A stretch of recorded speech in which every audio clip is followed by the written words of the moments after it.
Hi guys, another day, another video, and another viewing for us to find our future home. So this is the second house that we'll look when we are trying to find our future home. At makikita nyo dito sa video na ito, una pa lang ang busy ng kalsada. This is the first thing na naisip namin na medyo off na sa amin dahil ayaw namin ng masyadong busy na at maingay na kalsada.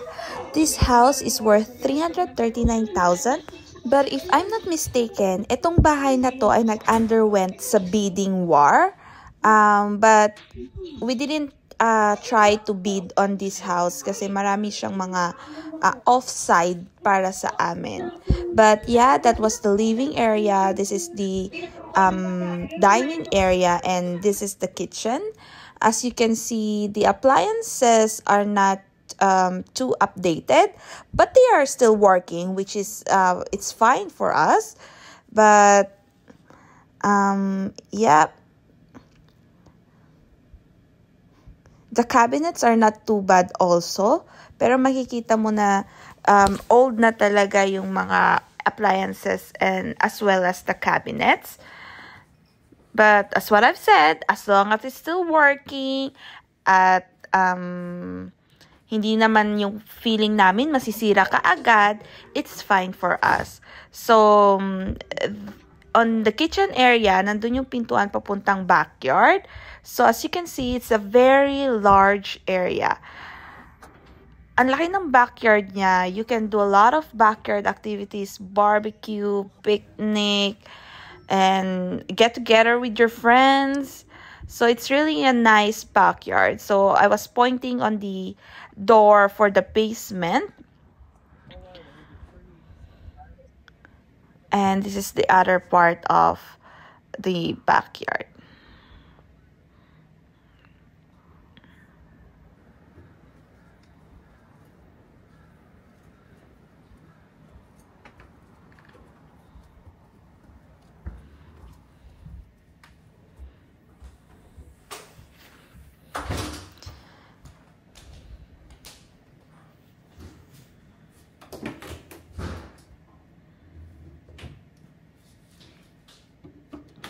So this is the like a closet sa labas pag-akyat ng hagdan, and this is the hallway papunta sa mga rooms.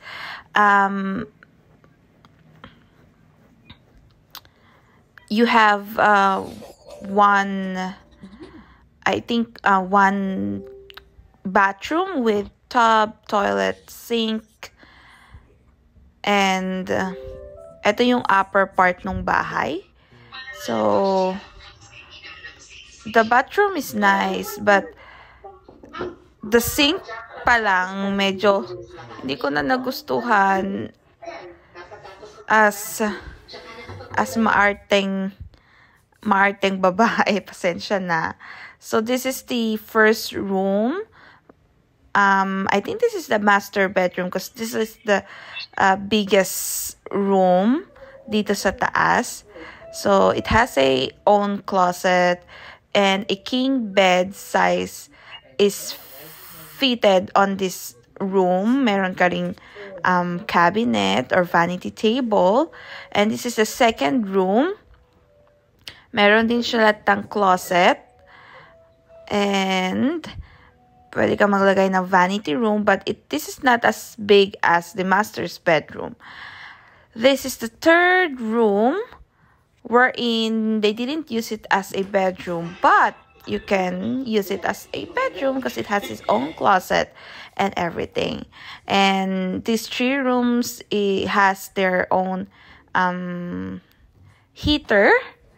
So it's really a must here in Canada that you have your own heater in your room area. So at this part, I'm going down to the basement. No, I went back, sorry.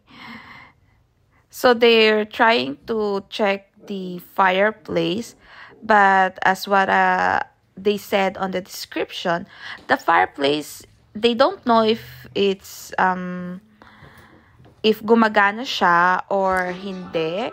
So, kailangan pa daw yun ipa-check sa, I forgot kung sino yung dapat mag-check nun. But, yeah, I already went down to the basement. They have a one room here with closet. Pero, ang off nung closet niya.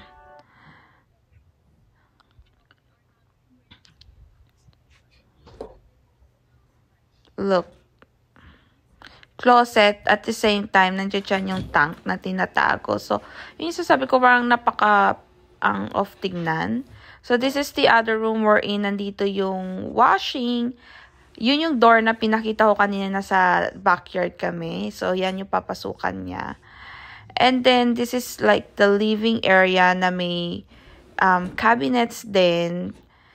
And meron din ditong bathroom, pero 2-piece lang siya. Sink and toilet lang.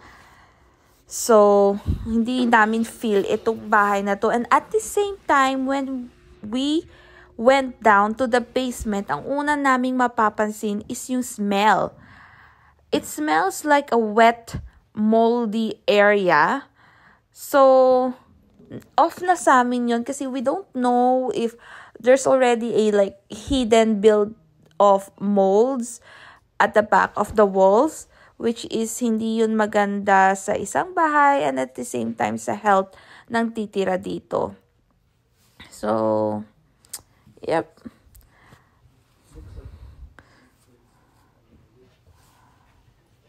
Actually, if you're going to look for the house externally, the house is great.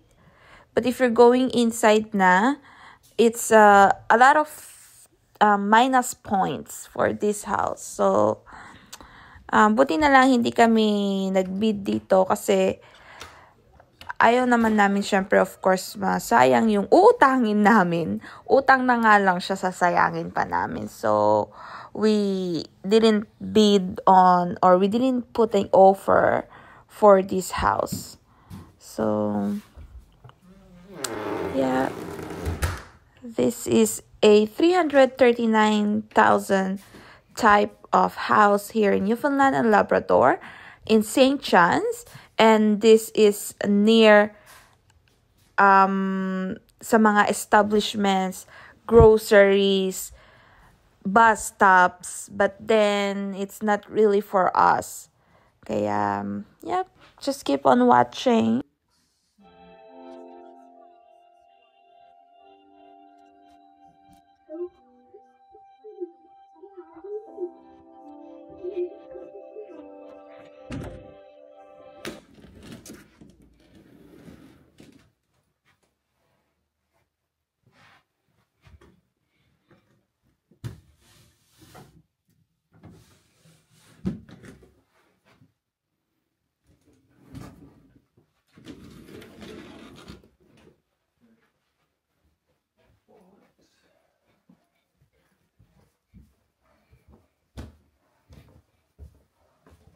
So, ayun lamang po, and this is the second house that we viewed when we are looking for a future house.